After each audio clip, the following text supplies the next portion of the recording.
बिस्मिल्लाहिर्रहमानिर्रहीम। अस्सलाम वालेकुम नाज़रीन, मैं तारिक इस्माइल सागर आपकी खिदमत में।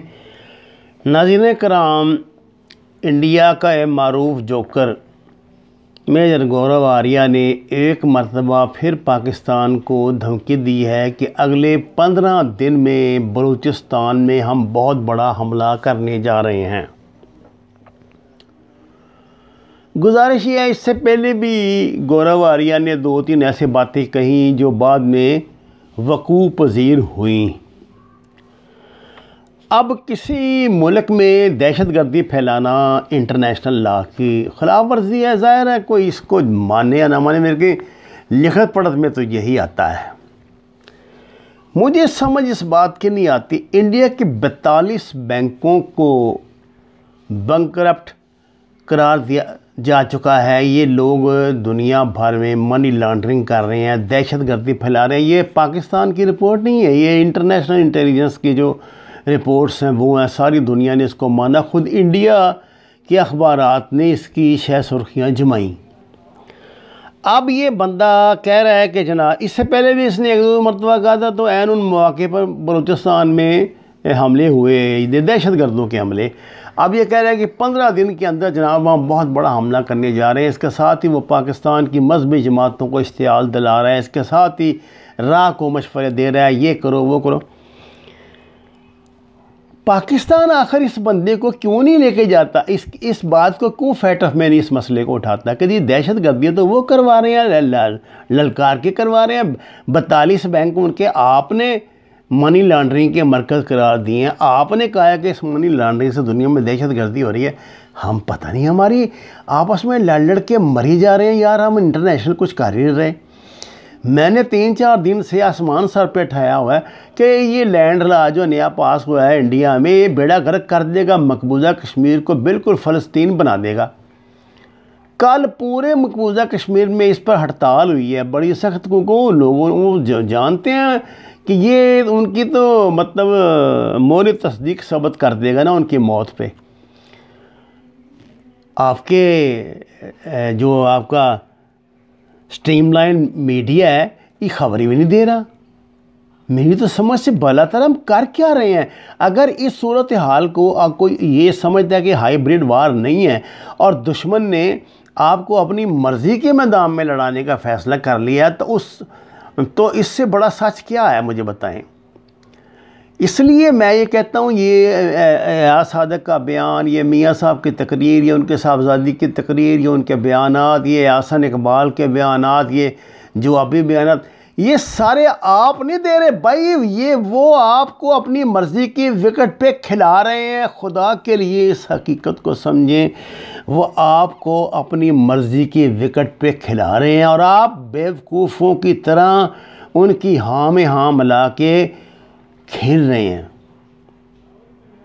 नाज़रीन कराम, पाकिस्तान के क़याम पर ना कायद आज़म अलैहिर्रहमा ने एक बहुत बड़ी बात कही थी, जिसने उस वक़्त की जो ताकतें थी बड़ी, अमेरिका, बरतानिया और कुछ रूस तो उभर रहा था अभी दुनिया में सेकेंड वर्ल्ड वार के बाद, इन तीनों को चुका के रख दिया था। कायद आज़म ने कहा था ये पाकिस्तान दुनिया का मरकज़ है। अगर आप ग्लोब पर उंगली घुमाएं, आंखें बंद करके उंगली घुमाएं और जहां सेंटर पे आप उंगली रखेंगे देख लें वो पाकिस्तान है। अब 21वीं सदी के जो इनकलाबात 20वीं सदी के आखिरी दिनों में हुए हैं, आखिरी इशरे में हुए हैं, उसके बाद जो 21वीं सदी में जो स्ट्रेटिकल पोजीशन बन रही है, उसमें आप ये देख लें कि ग्वादर दुनिया के 80% तेल की गुजरगाह होगी 21st सेंचुरी में। और ये सेंटर पावर बनेगा, सेंटर बैटल पावर बनेगा, ये सेंटर बनेगा बैटल पावर्स का। मसलन तुर्की, रूस, चीन, तीनों का मरकज़ बनेगा ये। अमेरिका, इसराइल, इंडिया, तीनों का मरकज़ बनेगा ये। इसीलिए इसको कहते हैं द ग्रेट गेम, इसको कहते हैं द ग्रेट गेम, ये जो CPC की अगर तकमील। और इसलिए अमेरिकन, इंडिया, दुबई, ये वो उसके रास्ते में आखिरी सांस तक रुकावटें डालेंगे। इन्होंने ये जो ईरान वाली ये बंदरगाह है बना के देख लिया है, कोई असर नहीं पड़ा उसका। समझते थे ना कि वो ये मतबादल गुजरगाह बना के तो पता नहीं क्या कद्दू में तीर चला देंगे, कुछ भी नहीं, बल्कि ईरान ने कान से पकड़ के इंडिया को निकाल दिया एक चीन की मूव के साथ। नाज़रीन करम, बात यह है कि इसराइल जो है ना,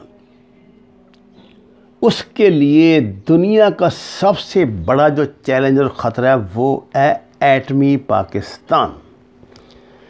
ये जो है ना मिडल ईस्ट के जो ममालिक है वो तो केक पीस है उसके लिए, वो जब चाहे उठा के उनको अपने मुंह में रख ले।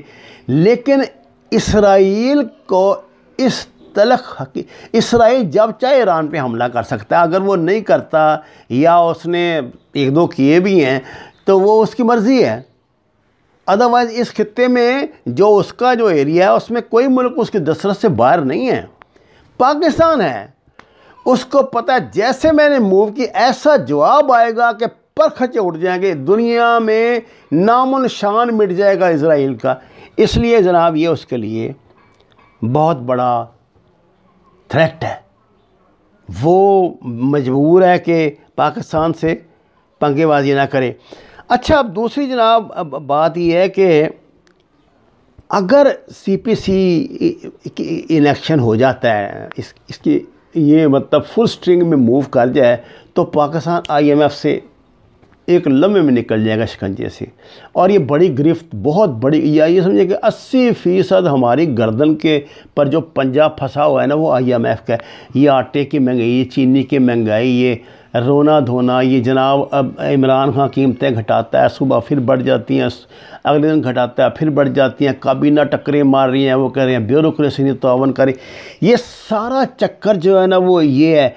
अगर पाकिस्तान का ये मंसूबा कामयाब हो जाता है तो जनाब वाला पाकिस्तान IMF के इससे निकलेगा, रोथशाइल्ड के चक्कर से निकलेगा और वो पागल होकर मर जाएंगे, क्योंकि पाकिस्तान पे गिरफ्त वो नहीं कर सकते। पाकिस्तान एटमी पावर है ना, गुस्से वो लड़ाई बड़ाई से मुमकिन है ईरान पर हमला कर दें, मुमकिन है वो इंडिया पर हमला कर दें, मुमकिन है वो दुनिया के और किसी मुल्क पे हमला कर दे, पाकिस्तान पे नहीं कर सकते। उनको पता है रिटेलिएशन होगी और एक विदिन 5 के 10 सेकंड पाकिस्तान रिटेलिएशन करेगा, तबाह बर्बाद कर देगा, चाहे पाकिस्तान खुद तबाह हो जाए, इनको नहीं छोड़ेगा। ये बात आप याद रखिए, बहुत बड़ा न्यूक्लियर थ्रेट है जो अल्लाह ने पाकिस्तान को दिया है। सब बात यह है कि UAE एक ऐसा मुल्क है जिसको इस बात से बड़ी तकलीफ़ है कि अगर पाकिस्तान में अमन कायम हो गया उसका बेड़ा गर्क हो जाएगा। आप सोचिए कैसे। देखिए UAE इर्द गिर्द ये ईरान, इराक़, लीबिया और ये बैरूत, ये जितने ममालिक हैं ना छोटे मोटे, इन सब का जो सरमाया है वो अपने मुल्क में गैर महफूज है। तो वो लोग इल्ला शाम के जो लोग हैं वो सरमायाकारी UAE में कर रहे हैं। अगर पाकिस्तान सेफ हेवन बन जाता है तो आप देख लें ये जो फ्लाइंग मनी है ना जो UAE में आ रही है, ये सारी पाकिस्तान आएगी। मतलब कि स्ट्रेटेजिकली पाकिस्तान उनके लिए बड़ी शानदार ऑफ़र है, मच बेटर ऑफ़र है सरमायाकारी के लिए। क्यों? यहाँ ज़रखेज़ ज़मीनें हैं, यहाँ पहाड़ हैं, यहाँ रेत है, यहाँ समुंदर है, यहाँ पानी है, यहाँ कोयला है, यहाँ क्रोमाइट। दुनिया की कौन सी ऐसी नेमत है जो यहाँ नहीं है, जिससे ये सारी जो कंपनियाँ हैं, ये सारे सरमायाकार फ़ायदा उठा के 21वीं सदी में अपने कारोबार को बढ़ावा दे सकते हैं। ये पाकिस्तान की सबसे बड़ी मंडी है भाई। ये बलूचिस्तान को 72 साल से इसलिए आलमी ताकतों ने आबाद नहीं होने दिया कि बलूचिस्तान आबाद हो गया तो यहाँ तो पूरी दुनिया का जो सरमाया का सैलाब है इस तरह बह जाएगा, खाली हो जाएगी दुनिया। अच्छा अब आखिरी बात यह साहब कि इंडिया को अमेरिका ने सुपर रीजनल पावर बनाने के लिए एड़ी चोटी का जोर लगा दिया है। वो ये समझता है कि किसी सतह पर इसे इंडिया चीन को, पाकिस्तान को कंटेन करेगा। अब मुसीबत ये है कि